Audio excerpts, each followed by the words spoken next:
Ahojte, moje meno je David a dnes sa pozrieme na celkom závažnú tému, ktorú by sme asi mali radšej nechať vo filmoch. A je to rozhodovanie o vojenských útokoch pomocou AI a v polícii. V posledných rokoch sa stále častejšie diskutuje o tom, akú rolu by mohla AI zohrávať v armádnych operáciách a čo všetko by mohlo ísť zle, ak by sa nechala prevziať kontrola. Tak poďme na to. Jedna z oblastí, kde už AI začína výrazne ovplyvňovať naše životy, je polícia. Prediktívne policajné sledovanie je technológia, ktorá analyzuje dáta a predpovedá, kde by mohli nastať zločiny. V podstate sa stroj učí zo vzorcov v minulosti, aby mohol nasmerovať policajtov tam, kde je pravdepodobnosť navyššia, že sa vykoná nejaký zločin. Znie to ako niečo, čo by nám mohlo celkom pomôcť, ale je tu taký problém, že ak sú tieto systémy postavené vlastne na historických dátach, môžu jednoducho zhoršiť rasové alebo nejaké tie sociálne nerovnosti a tie vzorce, ktoré AI hľadá, môžu byť ovplyvnené predsudkami a stereotypmi, ktoré sú v týchto dátach zabudované. Čo znamená, že AI môže nenávratne zhoršiť situáciu v určitých komunitách.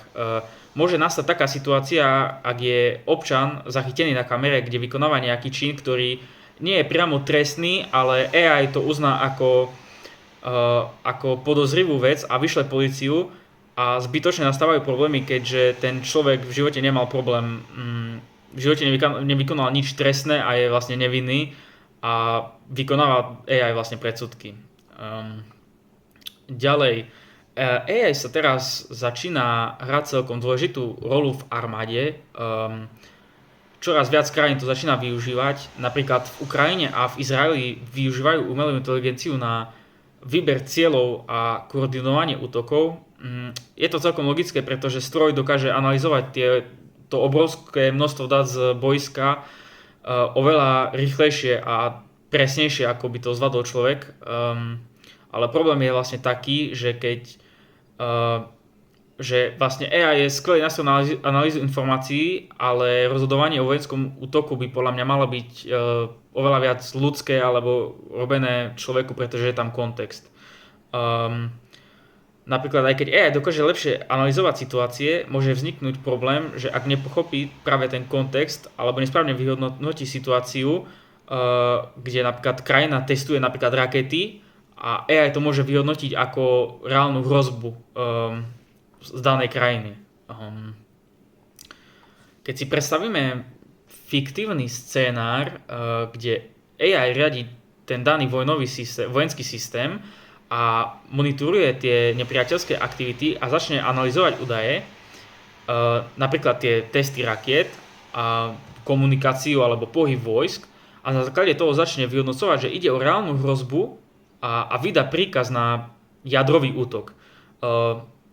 Teraz si možno poviete, že to je nepravdepodobné, ja si to tiež myslím, že sa to nestane, ale kým má AI kým je tam v tom sektore zabudované AI, je tam nejaké to rozhodovanie, čo dokáže, stále je tam to riziko, že niečo môže že niečo sa tam môže pokaziť a niečo sa stane. A bude potom katastrofa.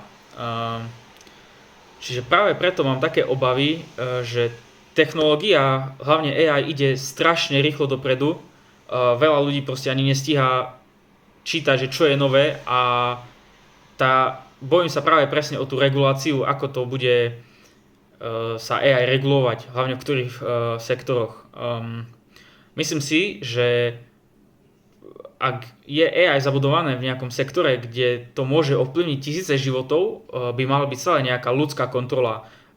Možno, že AI by tam mohlo byť spracovať nejaké údaje, ale možno rozhodovať by nemalo vôbec o ničom.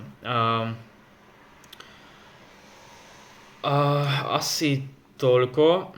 Ešte by som chcel povedať, že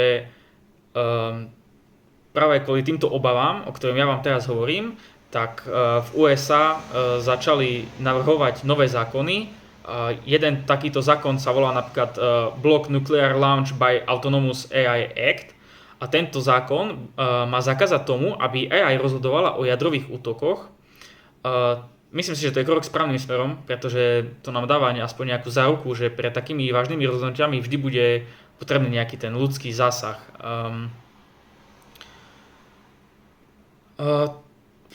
Ešte asi na záver by som povedal, že AI technológia môže byť nepochybne veľmi užitočná v našich každodenných životoch, ale čím ďalej sa to vyvíja a technológie idú ďalej, mala by byť riadená s nejakou tou určitou mierou opatrnosti.